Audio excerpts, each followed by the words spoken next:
So magandang umaga mga kababayan, nandito po tayo ngayon sa Kabangkalan. Kabangkalan po tayo ngayon, papunta po tayong Talamban, Cebu City. By the way mga kababayan, kung hindi ka pa nakasubscribe sa ating munting channel, pasubscribe na, palike and share ang ating video. Ito napakainit ng issue ngayon mga kababayan. Napakainit ngayon ang issue. Magko-comment po tayo mga kababayan dahil sa TUADCOM ngayon. Ang TUADCOM na grupo ay siyang gumagawa ng kabalbalan ng ating bansa. Sila ang gumagawa ng walang hiya ng ating bansa. Nag-iimbestiga kung ano pang batas na inilagay pero hindi naman batas ang ginagawa, kundi pang gigipit sa ating Vice Presidente mga kababayan. Ang dami-dami na pwedeng imbestigahan ng confidential fund. Kahit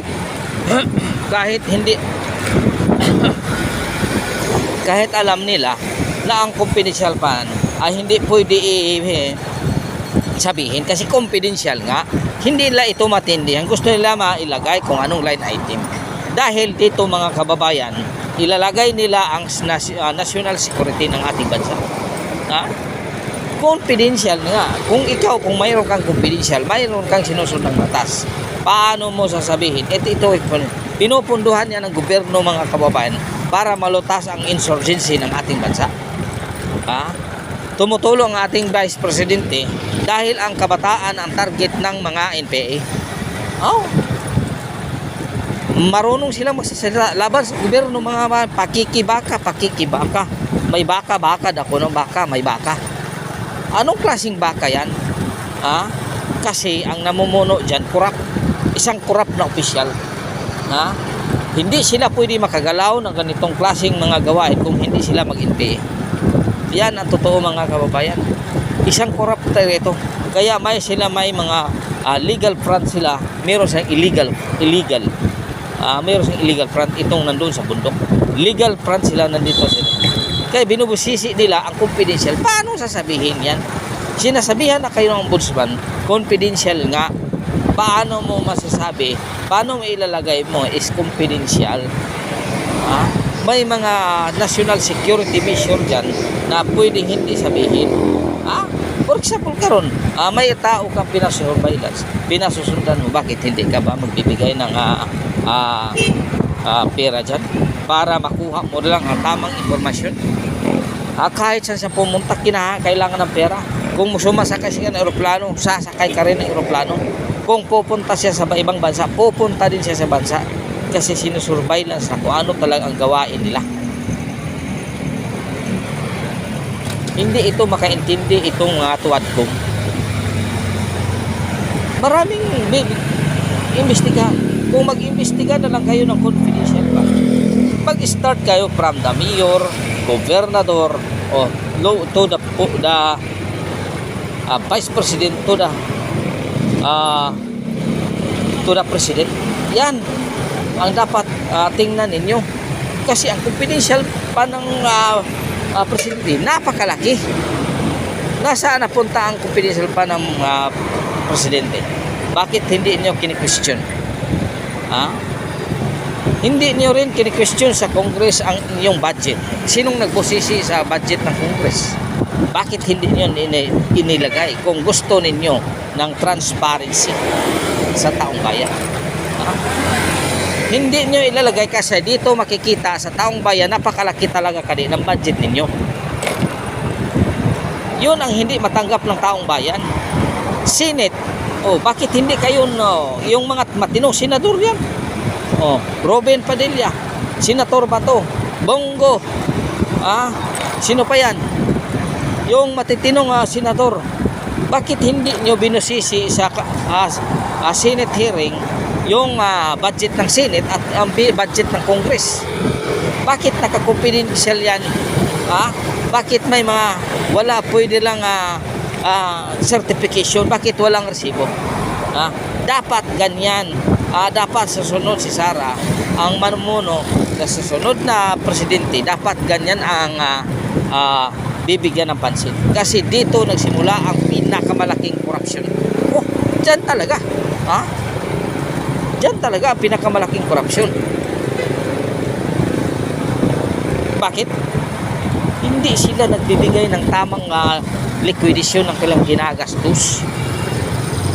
Hindi sila nagbibigay. Tama ba yun? Tapos iisa lang ng Department Office of the Vice President ang inyong bibigyan ng liquidation. Hihingan ninyo liquidation, meron na. Sinasabi pa ni Inday Sara, nandyan na sa kuha. Wala na kaming karapatan dyan, wala kaming control dyan. Kuha ang sasabihin ninyo kung meron bang discrepancy sa confidential fund na yan. Kuha na ang mismong mag-report dyan kung meron bang discrepancy, kung naayon ba sa batas ang kailang ginagawa, o bakit ang kuha, ano sinasabi ng kuma, wala naman discrepancy. Ngayon anong mangyayari? Sasabihin ninyo na mali ang kuha. Sinasabi na nandyan na sa kuha. Hindi na kami pwede kasi nandyan sa kuha magbibigay ang kuha ng reflag na itong line item nito hindi dapat gastusin. Dahil ito, for example, confidential ginagastos. Magbibigay ko ng example. Confidential ang ginagastos tungkol sa may sinusurveillance ka. Tapos kinuha mo ito sa party confidential. Ito ba ay para sa confidential? Ibinabayad mo ito sa sa concert. Ito ba ay matatawag na isang confidential? Hindi naman, di ba? Hindi yan matatawag na confidential.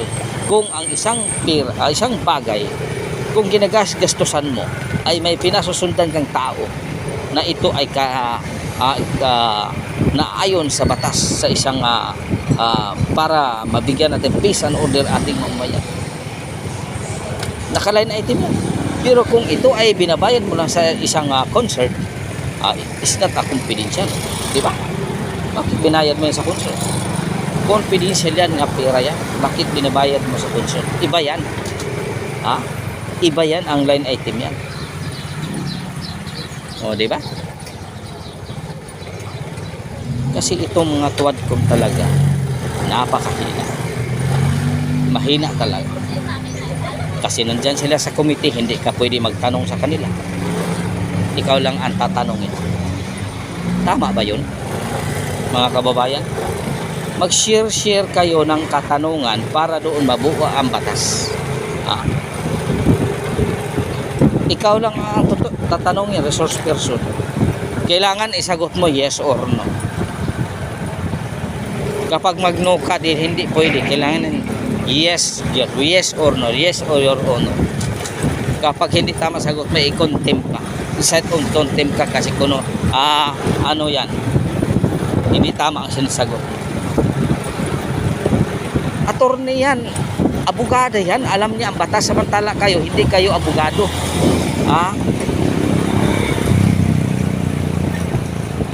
Hindi kayo abogado. Tapos sasabihin niya, alam niyo ang batas. May board passer ka ba? Nagbabasa ka lang sa Google, pero hindi mo sinasabi ano ang interpretation ng batas. May ibig sabihin yan.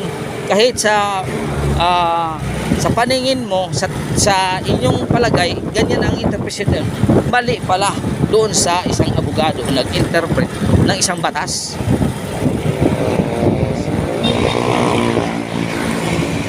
Kasi pinag-aralan nila kung anong interpretation. By the way, mga kababayan, maraming salamat sa inyo. Sana po wag niyong tapusin mo ang panonood, mga kababayan, para naman madagdagan natin masasurvey kung sa ating little munting channel. Sana wag kayong makalimot sa pag-subscribe. Maraming salamat po, mga kababayan. God is good all the time. God is good. Pinching yun kanina yung tanan, mga kababayan.